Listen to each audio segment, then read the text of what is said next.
कृष्ण कृष्ण हरे हरे हरे राम राम राम हरे हरे हरे कृष्ण कृष्ण कृष्ण हरे हरे हरे राम राम राम हरे हरे हरे कृष्ण कृष्ण कृष्ण हरे हरे हरे राम राम राम हरे हरे। ओम नमो भगवते वासुदेवाय।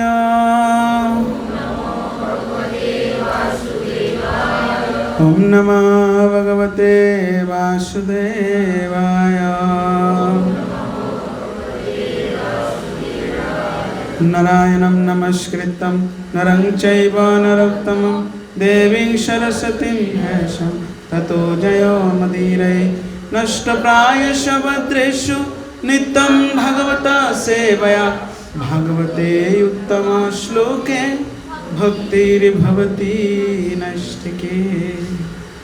नमो विष्णुपादाय कृष्णपृष्ठाय भूतले श्रीमते जय पताका स्वामी नित्य नाम नमो आचार्य पदाय निताय की प्रदायिनी गौर कथा दामोदय नगर ग्राम तले। हरे कृष्ण। যাদববাবু কিচেনের মধ্যে গিয়ে দেখুন অনেক চেয়ার আছে, এক দু চারটে চেয়ার আছে, নিয়ে আসুন তো, দু চারটে চেয়ার নিয়ে আসুন।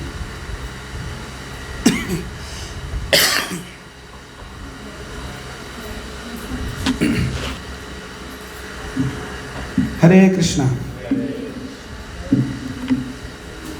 तो उपस्थित सभी भक्तों को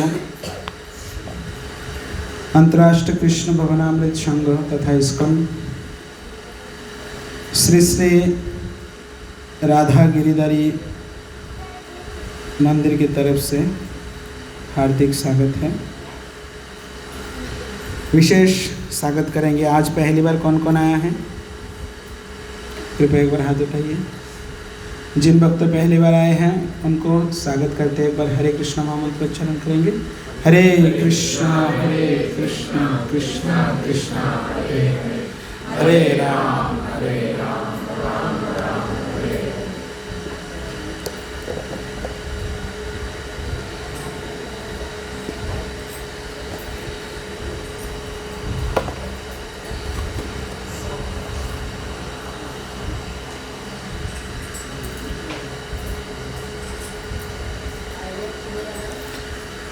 तो सब लोग थोड़ा थोड़ा आगे आ जाइए, पीछे का साइड थोड़ा सा।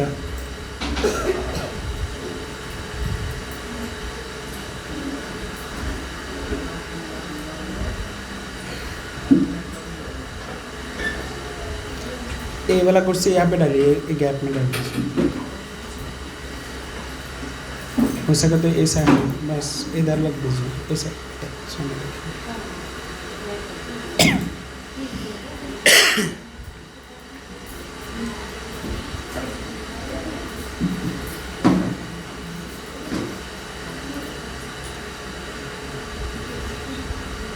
हाँ, ये कोने में डाल दीजिए। ठीक, सामने गैप पूरा करो, गैप पूरा कर दो और भी आगे आ जाओ। बस खाली इसको धक्का मत डालना। हरे कृष्णा। तो सब लोग जोर से बोले हरे कृष्णा हरे कृष्णा कृष्णा कृष्णा हरे हरे हरे राम राम राम हरे हरे। तो हम लोग पिछले वीक से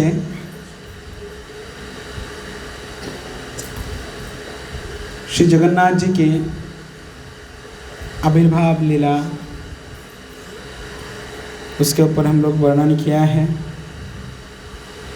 किस प्रकार से जगन्नाथ ये धराधाम में कृपा बरसाने के लिए अवतीर्ण हुआ, तो उस विषय के ऊपर हम लोग बहुत सुंदर तरीके से विस्तारित रूप में हम लोग श्रवण किया है। तो आज ये माइक खोल दो ना, इसको माइक खोलो, उसको खोल के नीचे कर दो, निकाल दो, इसको निकालो, हाँ नीचे रखो उसको, स्टैंड को भी बंद कर दो, नहीं चाहिए उसको।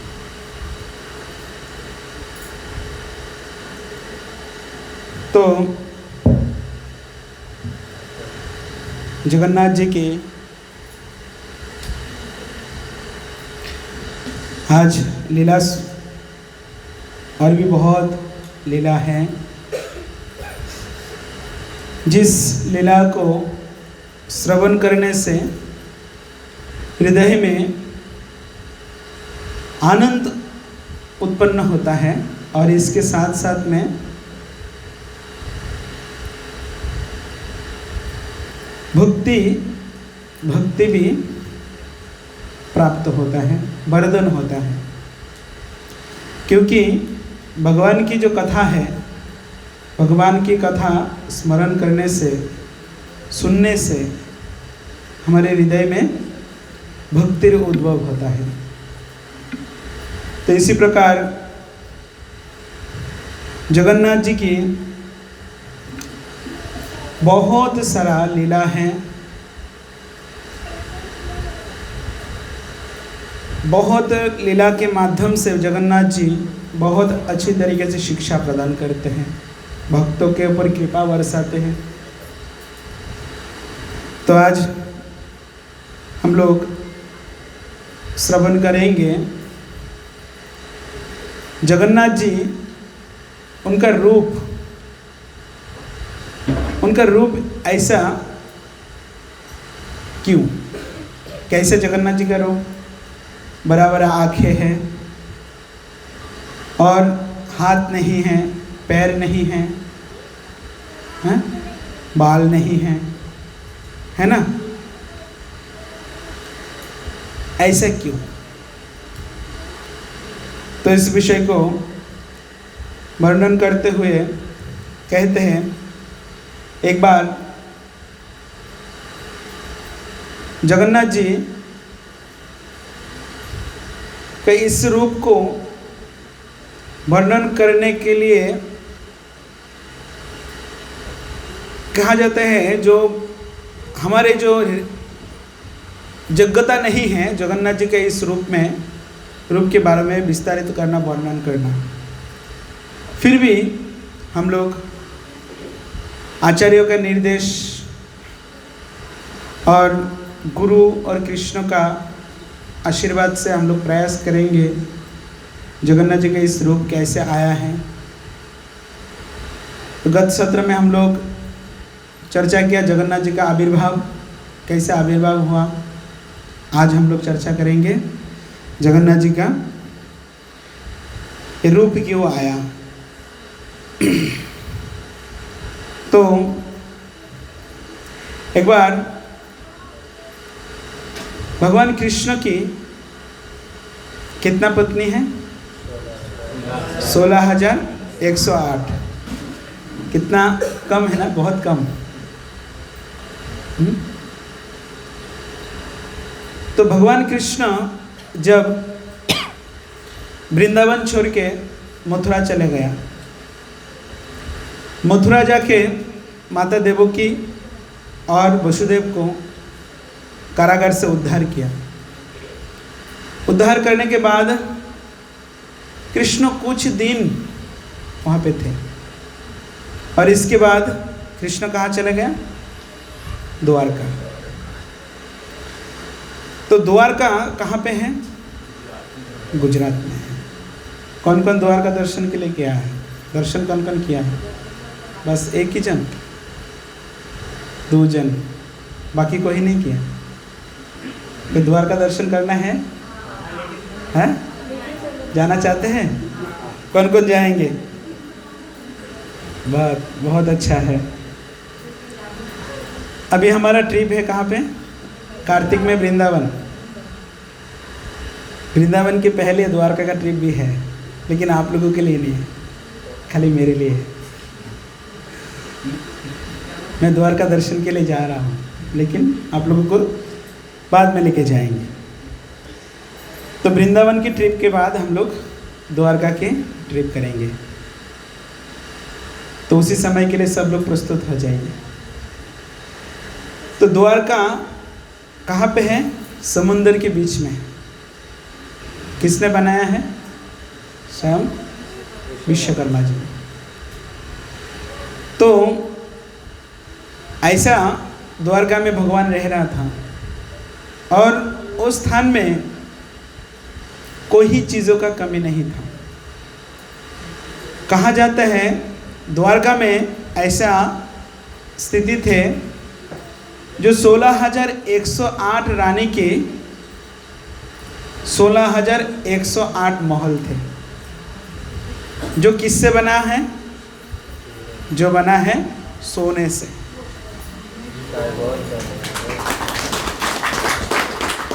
तो सोने से बना हुआ द्वारका में भगवान रह रहे थे और भगवान के उसी समय ऐश्वर्यमयी जीवन जी रहा था। ऐश्वर्य मतलब क्या है? धन दौलत, कोई चीज़ों का कमी नहीं था। ऐसा पत्नी का भी कमी नहीं थी। एक पत्नी से एक गिलास पानी मांगते थे, कितना आता था? 16,108। कोई बोलते थे एक कपड़ा ला के दूँ तो 16,108 कपड़ा आ जाते थे। लेकिन ऐसा नहीं जो भगवान खुद को मिलता था। भगवान भी 16,108 रानियों को पूर्ण रूप में उनको जो चाहिदा, मतलब जो भी उनका चाहत थे, वो चाहत को पूरा करते थे। श्रीमद् भागवत में वर्णन आता है, भगवान जब कोई एक रानी के घर पे प्रवेश नहीं करते थे, जब कोई रानी के घर पे प्रवेश करते थे, एक साथ में 16,108 रानी के घर पे एक साथ में प्रवेश करते थे। तो भगवान की इतना क्षमता थी। लेकिन हम लोग सोचते हैं क्या हम भी एक नहीं, दो नहीं, 4 पत्नियां बना लेते हैं? ठीक है, 16,108 तो नहीं, तो एक पत्नी को संभालने में भारी पड़ता है, बाकी कैसे क्या करें? तो इसी प्रकार से भगवान ऐश्वर्यमय जीवन जीते थे, लेकिन फिर भी भगवान हमेशा उनका मूड ऑफ रहते थे, हमेशा मन मरा हुआ रहते थे। तो सब रानियों का मन में एक ही प्रश्न बार बार आता था, क्या भगवान की कोई चीज़ों का कमी नहीं है? तो ऐसा क्या कमी है जिसके कारण भगवान इतना मूड ऑफ रहते, इतना मन खराब करके रहते? इसका कारण क्या है? तब 16,108 रानी सब लोग एकत्रित हुआ होके एक मीटिंग किया। मीटिंग करके बोला, अच्छा हम सब लोग तो भगवान की जो इच्छा हम लोग पूरा करते, फिर भी इतना क्यों मूड ऑफ रहते हैं? तो इसके बारे में हम लोगों को जानकारी लेना चाहिए। तो सब लोग मिलके गया भगवान की बुआ के पास। बुआ कौन है? कुंती देवी। कुंती देवी जो थे, कुंती देवी भगवान की बुआ थे। तो कुंती देवी का बारे में महाभारत में बहुत सुंदर वर्णन आता है। कुंती देवी एक ऐसा स्त्री थे जो दुनिया में ऐसा कोई व्यक्ति है जो दुख लेना चाहते हैं? कोई चाहते हैं मेरे जीवन में दुख आए? दुख को कोई चाहते हैं? लेकिन एक ही स्त्री थे जो भगवान से उन्होंने दुख को मांगते थे। क्या कहते थे? हे भगवान, तुम मुझे दुख प्रदान करो। क्यों? जब जब मेरे जीवन में दुख आया तब तुम मेरे साथ में थे, और जब मेरे जीवन में सुख आया तब आप मेरे साथ से जा रहा है, दूर हो रहा है। तो मैं भगवान ऐसा सुख नहीं चाहिए मुझे। मेरे जीवन में जितना दुख है, दुख देते रहो और तुम मेरे साथ में रहो।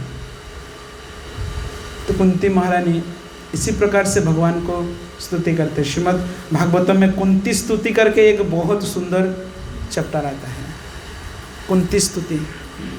हाँ, नमस्ते पुरुषोत्तम, फर्स्ट श्लोक, ईश्वर प्रकृते परम अलक्ष्यम सर्वभूतानां अंतर्बहिरवस्थितम्। बोले नमस्ते पुरुषोत्तम, ऐसा पुरुष है जिनको नमन करता हूँ, जो अंतर भी है, हृदय में भी है, बाहर भी है। ऐसा पुरुष को मैं क्या करता हूँ? नमन करता हूँ, प्रणाम करता हूँ। तो इसी प्रकार से कुंती महारानी भगवान को प्रार्थना करते थे, स्तुति करते थे, मुझे दुख प्रदान करो। तो ऐसा कुंती महारानी को जाके पूछा, कौन? 16,108 रानियों ने पूछा। जो द्वारका में तो कोई भी ऐश्वर्य का कमी है नहीं, लेकिन फिर भी कृष्ण इतना मन क्यों ऑफ रहते हैं, उनका मूड क्यों ऑफ होता है इतना? हमेशा उनका मन ठीक नहीं रहता है, कारण क्या है? तब कुंती महारानी कहते हैं, इसका पीछे बहुत सुंदर कारण है, लेकिन आप लोग इस बारे में सुनने का प्रयास मत करो, इसके बारे में मत पूछो। एक बार कृष्ण सुन लिया, कृष्ण को तुम रख नहीं पाओगे। कृष्ण द्वारका छोड़ के चले जाएगा वृंदावन में। मतलब वृंदावन में ऐसा क्या लीला हुआ था जिसके कारण 16,108 पत्नी से भी नहीं मिलता है। वृंदावन में इतना अच्छा सुख मिलता था, इतना आनंद मिलता था। तब कहते हैं हाँ, तब ये बात सुनने के बाद 16,108 रानियों का मन में जिद पकड़ लिया, नहीं मुझे सुनना है। देखो मत सुनो, सुनोगे तो बहुत बड़ा गड़बड़ी हो जाएगा। कृष्ण बलराम एक बार सुन लिया तो फिर बहुत बड़ा गड़बड़ी हो जाएगा। बोले नहीं, हम लोग चुप चुप के सुनेंगे। बोले कैसे? तो सब रानियों ने मिलके एक ऑडिटोरियम हॉल को बुकिंग किया, जैसे हमारा भक्ति वेदांत हॉल, बालाजी हॉल है ना, तो ऐसा हॉल को बुकिंग किया। और बुकिंग करने के बाद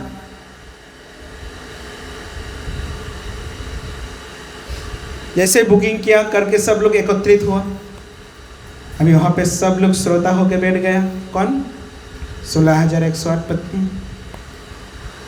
और वहाँ पे कथाकार कौन है? कुंती महारानी। कुंती महारानी भगवान की बाल लीला के बारे में वर्णन किया।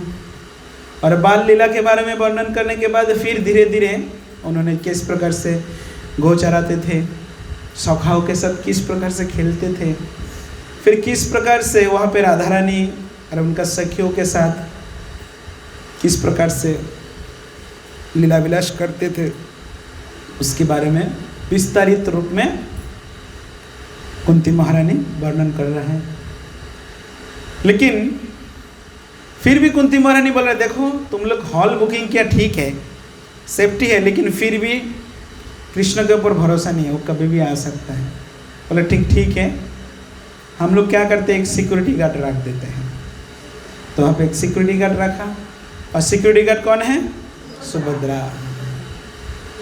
सुभद्रा को सिक्योरिटी गार्ड में खड़ा कर दिया। बोले ठीक है, तुम देखो। बोले ठीक है, देखेंगे। लेकिन जिस प्रकार से कृष्ण के बारे में वर्णन शुरू हुआ, उसी समय कृष्ण और बलराम जी उपस्थित हो गए। अभी होके देख रहे हैं, सब लोग एकत्रित बैठे हैं, बीच में दरवाजे में एक जन द्वारपाल बैठा है। एक क्या हो रहा है भाई? आके चुप चुप के सुभद्रा को पूछा, क्या हो रहा है? बोले चुप, नहीं, तुमको एंट्री नहीं मिलेगा। बोले क्यों? बोले नहीं, वहाँ पे जो कार्य हो रहे हैं ये कार्य तुम्हारे लिए नहीं है, ये खाली किसके लिए? रानियों के लिए है, लेकिन तुम वहाँ पे नहीं जा सकते। तब कृष्ण तो है चतुर का शिरोमणि, चतुर का मास्टर है। कैसे किसको रसगुल्ला खिलाएंगे पिलाएंगे वो तो बहुत अच्छी तरीके से जानता है। तो सुभद्रा को तो घुमाने में 1 सेकंड की काम। तो सुभद्रा को कह रहे हैं देखो तुम मेरे को जाने दो। बोले नहीं। याद है जब भाई फोटा रक्षाबंधन आता है ना, उसी समय क्या मिलता है? 500 का नोट, 1000 का नोट मिलता है क्या? नहीं। चाहिए कि नहीं चाहिए? बोले चाहिए तो जाने दो। नहीं चाहिए तो रुकाओ। बोले नहीं मेरे को चाहिए। बोले जाने तो नहीं दे सकता, लेकिन मैं एक चीज़ कर सकता हूँ। क्या? मैं तुमको सुनने का मौका करके दे सकता हूँ, लेकिन तुमको बाहर ही रहना है। बोले ठीक है। तब कृष्ण और बलराम दरवाजा के 2 साइड में, एक साइड में बलराम जी बैठ गया, एक साइड में कृष्ण बैठ गया, और बीच में कौन? सुभद्रा जी। वो छुप छुप के सुनने लगा। अभी जैसे छुप छुप के ऐसे सुनने लगा, और सुनते सुनते जब कृष्ण के बारे में वर्णन सुनने लगा, सुनते सुनते धीरे धीरे अष्टशक्तिक विकार आ गया। और अष्टशक्तिक विकार होते होते धीरे धीरे धीरे धीरे उनका हाथ चले गया, फिर पैर चले गया, उनका आंखें बड़ा बड़ा हो गया, और जगन्नाथ जी का रूप में आ गया। और जो रूप है इस रूप में आ गया। अभी इसी रूप में जब आ गया, तब वहाँ पे नारद मुनि आके उपस्थित हो गए। अभी नारद मुनि जब आके उपस्थित हुआ, थोड़ा आगे आ जाइए, यहाँ पे आप इधर आ जाओ और आगे आ जाओ। जैसे ही नारद मुनि उपस्थित हुआ, नारद मुनि उपस्थित हो गए, बोले वाह क्या रूप है, हैं? क्या रूप है, अरे वाह वाह वाह, ऐसा रूप तो जीवन में पहली बार देखा हूँ। तो इसी प्रकार से नारद मुनि जब आया, तुरंत कृष्ण फिर से पहले जैसा हो गया। अभी बोल रहे हैं नारद मुनि तो बहुत बुद्धिमान हैं, कह रहे हैं नहीं नहीं कृष्ण, ऐसा बोलने से नहीं होगा, ये जो तुम्हारा रूप है ये रूप मुझे चाहिए। बोल रहे हो नहीं सकते, ये रूप नहीं मिलेगा। लेकिन क्यों नहीं? तुमको ये रूप चाहिए, नहीं दिया तो मैं पूरा जगत में सबको बोल दूंगा जो कृष्ण ऐसा रूप में भी आता है। अभी नारद मुनि का तो उसका तो बोल वचन बहुत है। व्यक्ति ऐसा व्यक्ति है, वो शत्रु के साथ भी मित्रता बनाते हैं और मित्रों के साथ भी मित्रता बनाते हैं, ऐसा व्यक्ति है। हाँ, जब मामा कंस को कृष्ण वध करने के लिए आ रहा था, उसी समय कंस के सामने कोई नहीं जा पा रहा था, किसी का हिम्मत नहीं हो रहा था कंस के सामने जाए। कंस के जीना हराम हो गया, सपन में कृष्ण, खाने में कृष्ण, सोने में कृष्ण, पीने में कृष्ण, सब कृष्ण कृष्ण देख रहे हैं। हाँ, लेकिन उसी समय उनके सामने कोई नहीं जा पा रहा था, लेकिन एक ही व्यक्ति है जो नारद मुनि जाके वहाँ पे उपस्थित हुआ। तो इतना बड़ा राक्षस के सामने कौन गया? नारद मुनि। नारद मुनि ऐसा व्यक्ति है जो अच्छा से अच्छा व्यक्ति के साथ भी दोस्ती बना के रखते हैं, और बुरा से बुरा व्यक्ति के साथ भी दोस्ती बना के रखते हैं। तभी नारद मुनि उस स्थान में उपस्थित हो गया। अभी नारद मुनि तो देख लिया भगवान की ये रूप, अभी देखने के बाद अभी तो बोल रहे हैं मैं तो अभी दुनिया में सबको बता दूंगा भगवान का ऐसा रूप भी होता है। बोले नहीं। बोले ठीक है, तुम देख लिया, बोलो तुमको क्या चाहिए। बोले मेरा एक इच्छा है। क्या इच्छा है? मेरा इच्छा है ये जो रूप है, ये रूप त्रिभुवन में सब लोगों को दर्शन मिले, और सब लोगों को इस रूप के माध्यम से तुम कृपा वर्षा। बोले देखो अभी तो ये संभव नहीं है, तुम्हारा इच्छा जरूर पूरा होगा। जब मैं कलियुग में आएंगे, जगन्नाथ बलदेव सुभद्रा रूप में मैं आऊँगा, उसी समय तुम्हारा इच्छा पूरा होगा। तब से जाके ये रूप में मेरा पूजा अर्चन विधि होगा।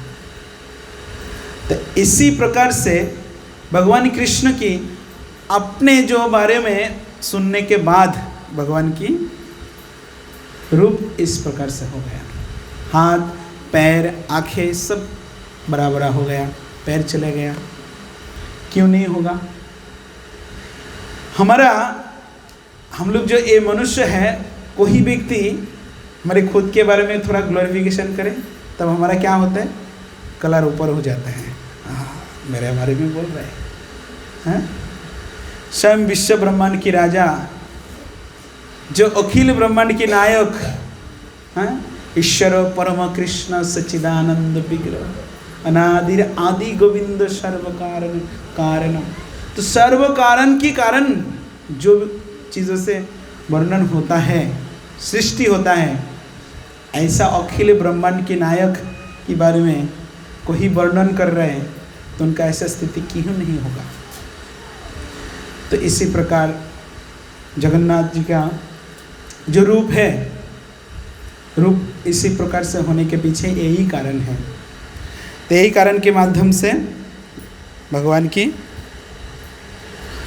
रूप इसी प्रकार से हो गया है।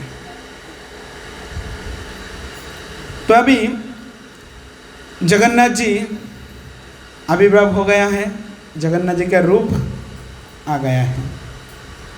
तभी जगन्नाथ जी का कुछ लीलाओं के बारे में हम लोग सुनते हैं।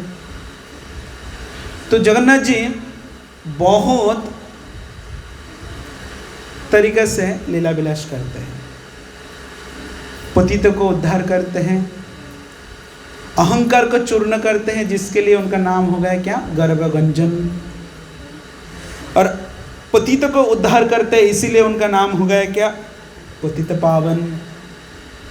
और जगत को उद्धार करते हैं, जगत को कृपा बरसाते हैं, इसके लिए नाम उनका नाम क्या हो गया, जगन्नाथ। तो इसी प्रकार से भगवान जगन्नाथ बहुत सुंदर सुंदर भक्तों के साथ लीला विलास करते हैं। तो एक बार एक गर्भगंजन लीला किया। कैसे? हैदराबाद से एक व्यक्ति व्यापारी था,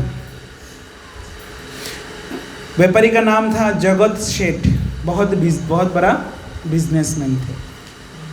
तो वो व्यापारी का मन में बहुत अहंकार थे, क्योंकि वो व्यापारी थे, उनके पास बहुत धन थे, और उन्होंने उसी समय 1 लाख रुपया लेके गया। जो जगन्नाथ जी की सेवा, एक दिन में 1 लाख रुपए उनको खिलाएंगे, तब देखेंगे। ये जगत की नाथ बोलता है जगन्नाथ बहुत खाते हैं, दिन में पूरा दिन भर खाते रहते हैं, तो देखेंगे 1 लाख रुपया मैं लेके जा रहा हूँ, देखेंगे वो कैसे खाते हैं। अच्छा ठीक है, अभी 1 लाख रुपया लेके उन्होंने जगन्नाथपुरी में गया। जाके वहाँ का पुजारी जो पंडा है, पंडा को कहने लगा मैं 1 लाख रुपया डोनेशन करना चाहता हूँ, लेकिन उसका पीछे एक शर्त है। क्या शर्त है? उसको 1 दिन में भगवान को खिलाना पड़ेगा। तो पुजारी लोग तो बहुत सोच में आ गए, बोल रहे 1 लाख रुपया कैसे 1 दिन में खर्चा करें। उसी समय दूध का लीटर था 1 पाई। 1 पाई मतलब बहुत कम, 1 आना 2 आना में घी मिलता था। हाँ, बहुत बड़ा चीज़ 1 रुपया 2 रुपया में मिलते थे। तो इतना कीमती 1 लाख रुपया कैसे खर्चा करें? तो पुजारी लोग कहने लगा ठीक है, आप भगवान की सेवा के लिए लेके आया है तो ज़रूर वो सेवा हम लोग देंगे, लेकिन आप वो पैसा हम लोगों को दीजिए, हम धीरे धीरे भगवान को पूरा खिला देंगे।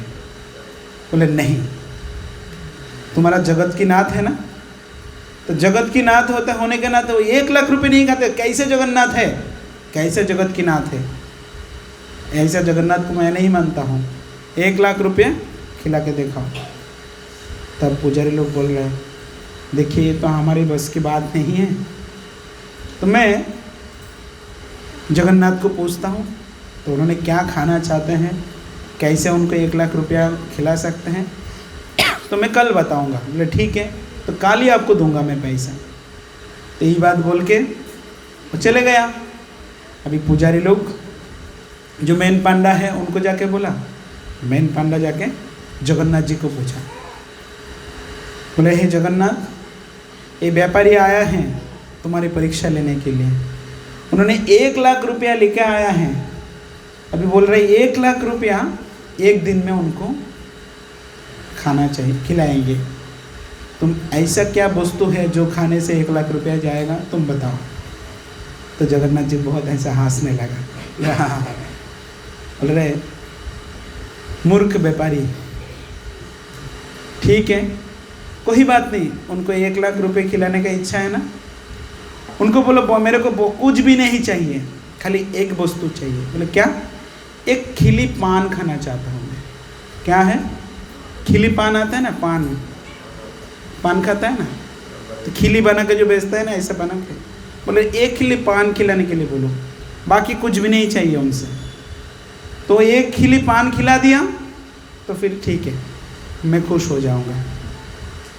तो बोले पान, पुजारी भी सोच में आ गए। बोले 1 खिली पान तो 1 पैसा भी नहीं है, तो 1 खिली पान में क्या खाओगे, रोज़ तुमको इतना सारा खिलाता हूँ।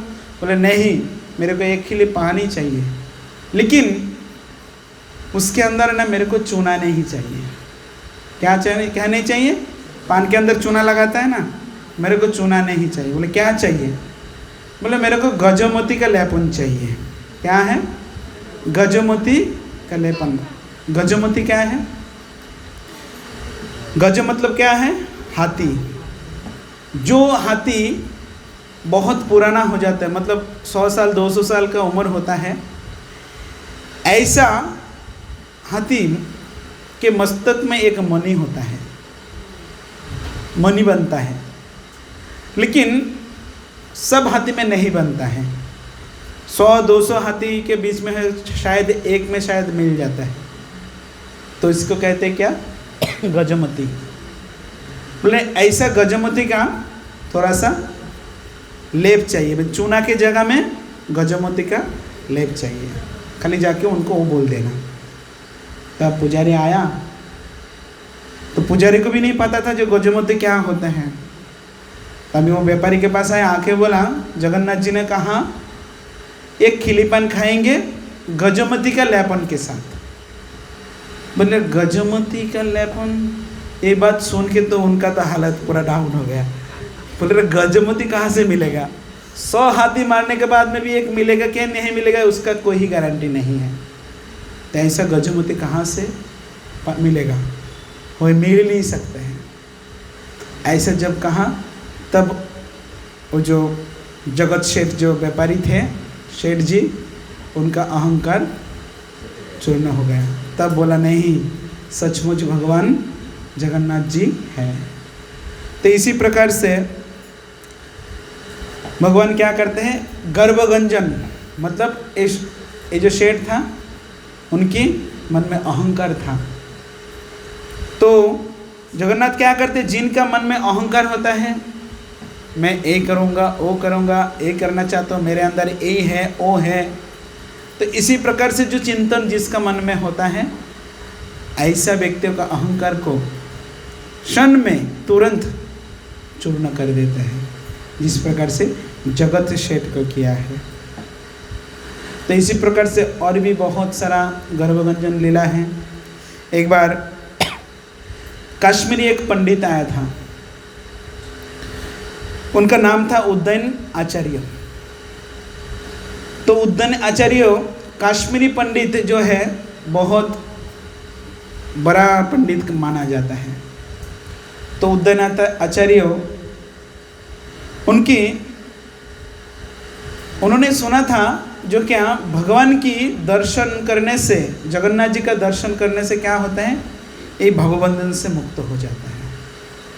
भवबंधन मतलब क्या है? यही जो संसार की जो यंत्रणा है, जो तकलीफ है सब चीज़ से वो मुक्त होकर भगवान के धाम चले जाते। तो यही बातों को सुनने के बाद काश्मीरी पंडित के मन में विश्वास नहीं हो रहा था। उनका मन में ऐसा लग रहा था ये फेक है, ऐसा हो ही नहीं सकता। तो काश्मीरी पंडित ने बोला ठीक है, मैं खुद जाके जांचाई करके देखूंगा, खुद जाके जांचाई करके देखूंगा कैसे भवबंधन से मुक्त हो जाता है। तब काश्मीरी पंडित जगन्नाथपुरी में आया तो आके देखा कुछ भक्त भगवान जगन्नाथ जी का मंदिर से प्रसाद लेके वो रिटर्न जा रहे हैं। तो फिर वो पंडित ने पूछा, ये तुम लोग कहाँ से आ रहे हैं? बोल रहे हम लोग जगन्नाथ जी का दर्शन करके जगन्नाथ जी का प्रसाद लेके हम लोग आया है। बोल रहे अच्छा, तो जगन्नाथ जी का प्रसाद लेके जगन्नाथ को दर्शन करके आ गया है, लेकिन यहाँ पे कहते हैं जगन्नाथ जी का जो दर्शन करने से वो भवबंधन से मुक्त हो जाते हैं, तो ये व्यक्ति तो मुक्त नहीं हुआ, ये तो फिर रिटर्न जा रहे हैं, तो कैसे हुआ? तो उनका मन में और भी भगवान के प्रति विश्वास जाने लगा। तब थोड़ा आगे गया, आगे जाके देखा जगन्नाथ मंदिर सचमुच है। अभी वहाँ से लाखों लाखों लोग क्या कर रहे हैं? भगवान का दर्शन करके प्रसाद खा के घर पे जा रहे हैं। तो बोल रहे ये क्या, ये कौन सा भगवान है? उनका दर्शन करने से भवबंधन से मुक्त हो जाएगा, लेकिन ये तो कुछ नहीं है, ऐसा भगवान हो ही नहीं सकता। तब बोले ठीक है, मैं खुद जाके देखता हूँ।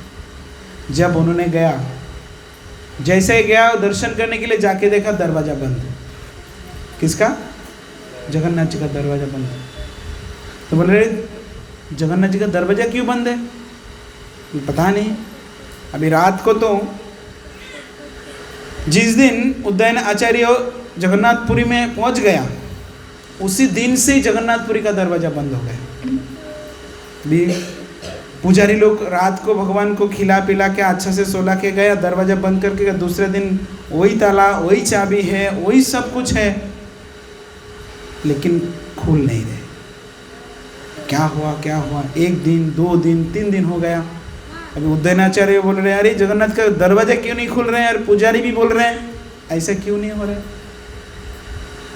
तब उसी समय एक सिस्टम क्या था, जो भी कुछ अनर्थ होता है, जो भी कुछ जगन्नाथ जी का मन में विचार आते थे, तो जो मेन पुजारी जो होता था उनको सपना में कहते थे, या दैववाणी के माध्यम से जगन्नाथ जी उनको बोलते थे मेरा ऐसा हो गया, ये करो तो फिर होगा, नहीं तो नहीं होगा। तब उस दिन सब लोग बहुत चिंतित हो गए, जगन्नाथ जी का दरवाज़ा नहीं खुल रहा है, अभी भगवान को खिलाएंगे पिलाएंगे कैसे? कुछ भी नहीं हो रहे। 1 दिन 2 दिन 3 दिन हो गया। तीसरे दिन मेन पुजारी हैं, उनको सपना में देखा है। बोले देखो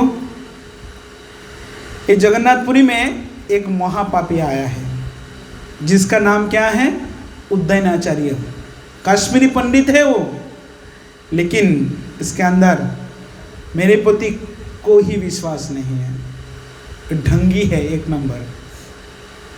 जब तक वो रहेगा तब तक ये मंदिर का दरवाज़ा नहीं खुलेगा। उसको यहाँ से भगाओ तब जाके मंदिर खुलेगा। बोले कि उदयन आचार्य को मिलेगा कहाँ? बोल रहे गेट के बाहर जाओ मिल जाएगा। अभी सब लोग जाके चिल्ला रहे काश्मीरी पंडित उदयन आचार्य कौन है? काश्मीरी पंडित उदयन आचार्य कौन है? अभी चिल्ला रहे। अभी चिल्लाते चिल्लाते देखा एक व्यक्ति बोल रहा है मैं हूँ। क्योंकि उन्होंने सोचा क्या मैं इतना बड़ा व्यक्ति हूँ, आचार्य हूँ, पंडित हूँ, तो मेरे को सामने से बुला रहे हैं, स्वागत कर रहे हैं। तो उन्होंने बहुत उत्साह के साथ हाथ उठा के गया मैं हूँ करके। तो जैसे ही सामने गया, जाने के बाद सबसे पहले बोले तुम इधर से भागो, जल्दी भागो। बोले क्यों? बोले जगन्नाथ जी कहा तुम्हारे जैसा पापी यहाँ पे रहेगा, खाली 3 दिन क्या, 3 दिन से दरवाज़ा नहीं खुल रहा है, लेकिन 15 दिन भी नहीं खुलेगा। जब तक तुम नहीं जाओगे तब तक दरवाज़ा नहीं खुलेगा, तुम भागो इधर से। यही बात सुनने के बाद काश्मीरी पंडित के जो मन में जो अहंकार था, जो मैं भगवान के प्रति जो विश्वास है, हाँ, जो उनका मन में जो संशय था, तुरंत चले गए। बोला ठीक, भगवान सचमुच है, जो कह रहा था वो बराबर है। तो इसी प्रकार से भगवान भक्तों के साथ लीला विलास कर रहा था। तो इसी प्रकार से भक्तों का जो गर्वगंजन, गर्वों को क्या करते थे, चूर्ण करते थे।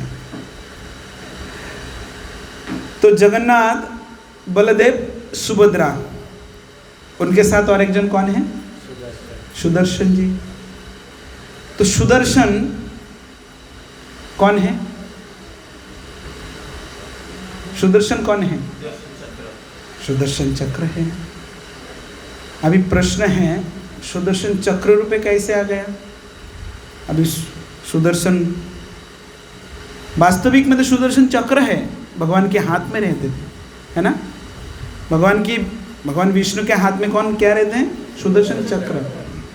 लेकिन वो चक्र जगन्नाथ जी के बाजू में दंड के रूप में है ना, एक दंड के रूप में। क्यों? तो इसके ऊपर भी बहुत सुंदर एक लीला है। एक बार कहते हैं ना, जब कोई व्यक्ति का पद पोस्ट मिल जाता है ना, तब पद पोस्ट का दुरुपयोग भी करते हैं और उसके साथ साथ में क्या करते हैं, उनके मन में भी बहुत अहंकार भी आ जाता है।